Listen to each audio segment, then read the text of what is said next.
Hey guys, Matt Walkser here from Wheels Through Time. It's week 4 of our first ever Drive for History fundraiser at the museum. We've been firing up all sorts of rare machines, telling you the stories of the people, the places, and the machines that make Wheels Through Time what it is. Now this week, we're talking rare racing machines, but kind of racing of a different type. A lot of you guys are familiar with board track racers, hill climbers, dirt track machines. Back here in the Wheels Through Time Racing Pavilion, we've got really racing machines of a different breed. We've got TT race bikes, speedway racing bikes, off-road stuff, endurance racing machines, jack pine bikes, and really a collection of rare motorcycles that are kind of a little bit different than what most folks see as racing machines.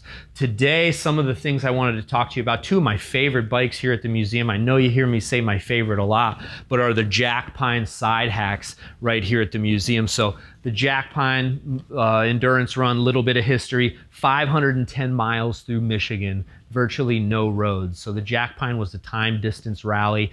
The goal was to be on time. It's not the first guy from point A to point B. It's actually a 2-day rally where they had checkpoints, and your goal was to be on time. So you start with a perfect score, and as you go through the run and you pass through the checkpoints, 3 seconds too early is the same as 3 seconds too late. So you end up losing a few points, and the person with the highest score at the end, the least amount of points deducted, would be the winner. Now they've held the jack pine every year since 1923, except for 4 years during World War II, 1942, 43, 44, and 45.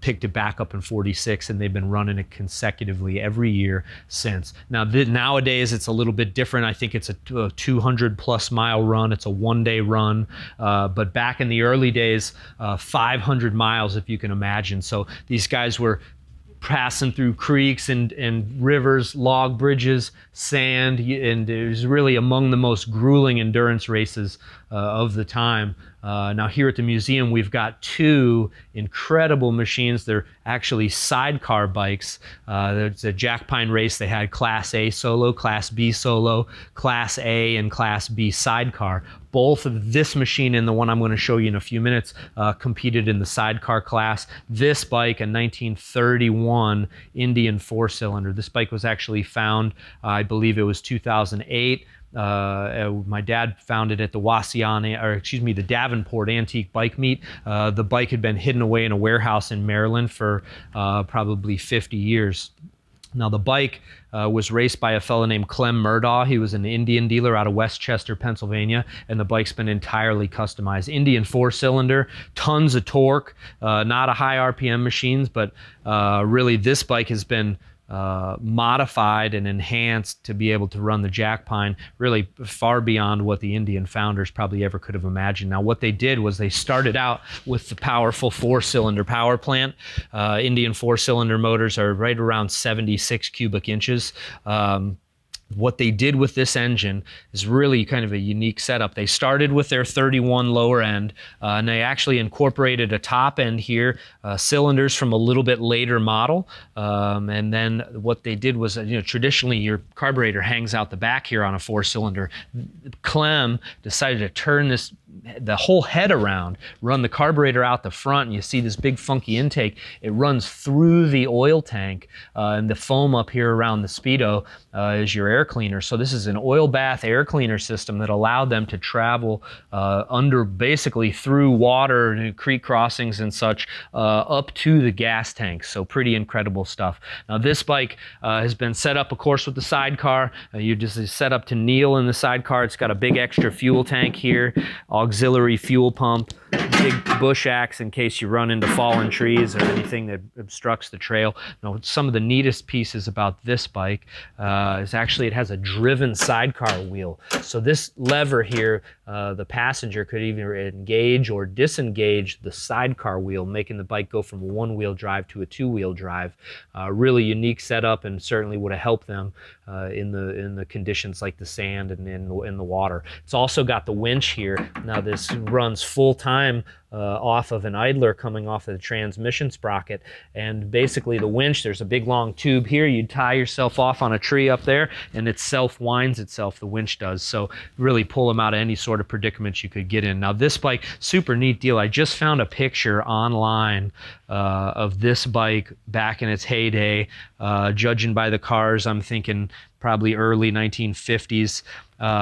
Here is this bike with the sidecar attached. It's a little bit difficult to see, but what they've done is they're actually pushing a panhead here. You notice there's no chain on the panhead, and they've actually put the front wheel of this Indian in between the sidecar and the bike of the panhead there, and are using the Indian rear wheel and probably the sidecar wheel also to push the other bike in front of it. So this bike actually won the Jack Pine in 1950. Clem Murdaugh is the pilot.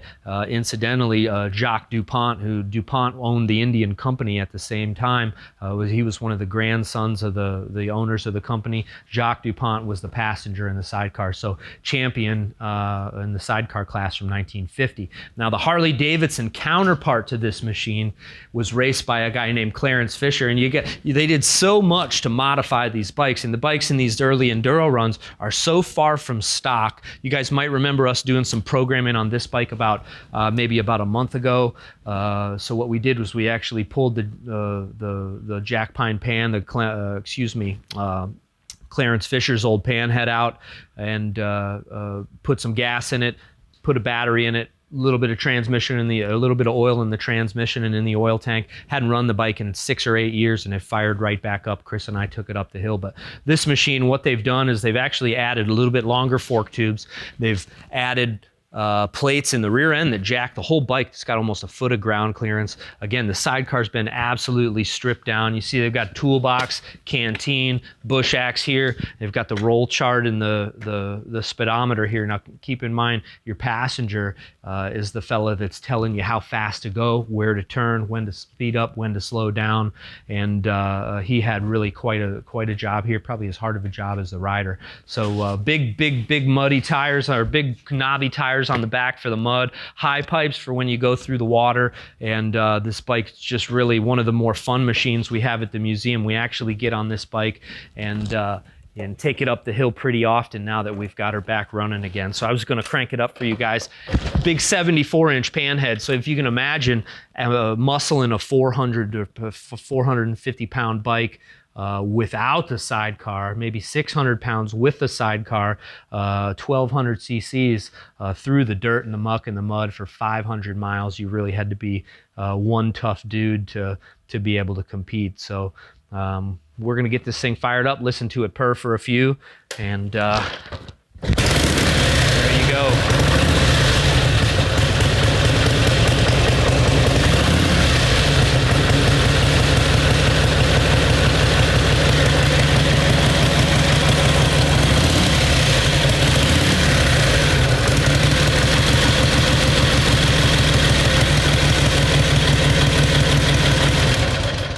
And there you have it, guys. 1949 panhead Jack Pine enduro machine, ready for more action.